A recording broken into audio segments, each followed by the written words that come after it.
инвестициялык долбоорлор. Пушкин көчөсүнө 100 орундуу балдар ооруканасы Асынабил коомдук бирикмеси аркылуу курулууда. Жалал Абад тазалык мекемесине 4 дана шахман үлгүсүндөгү таштанды ташуучу унаалар сатып алынды.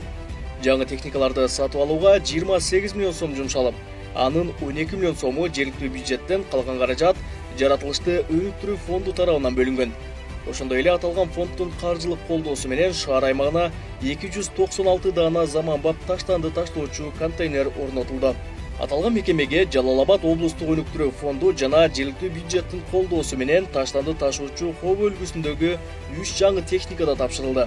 Мындан сырткары, Жалал Абад тазалык мекемеси өз каражатына 3 миллион 685 миң сомго Газон Next үлгүсүндөгү 1 дана уна да сатып алган. Жалал Абад тазалык мекемесине 1 жыл ичинде жалпы 8 жаңы таштанды ташуучу уна тапшырылды. Ал эми мэриянын жол башкармалыгынын техникалык базасын чыңдоо, шаардагы жолдордун курулуштарын тез арада жасоо, шаардагы селарык каналдарды тазалоо максатында Дусан үлгүсүндөгү экскаватор сатып алынды.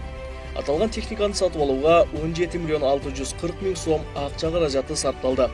Анын 60% Жалал Абад облустук өнүктүрүү фонду тарабынан бөлүнсө, калган каражат жергиликтүү бюджеттен жумшалды. 2022 жылы Жалал Абад шаарынын суу жана саркынды суу тутумдарын реабилитациялоо долбоорунун 2 фазасы да башталды. Анын алкагында шаарда 8 чакырым саркындуу суу түтүктөрү жана 138 чакырым суу түтүктөрү тартылат. Ошондой эле номер 2 саркынды сууларды кабыл алуучу жайы жаңыланат.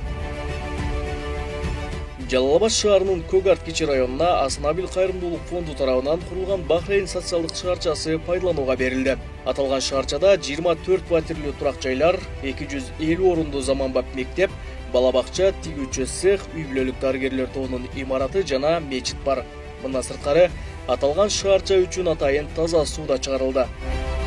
Жалал Абад шаарындагы номер 1 кесиптик лицейдин карамагындагы жер аянтына Орусия өкмөтүнүн каржылык колдоосу менен 1200 орундуу мектеп куруу пландалып жатат.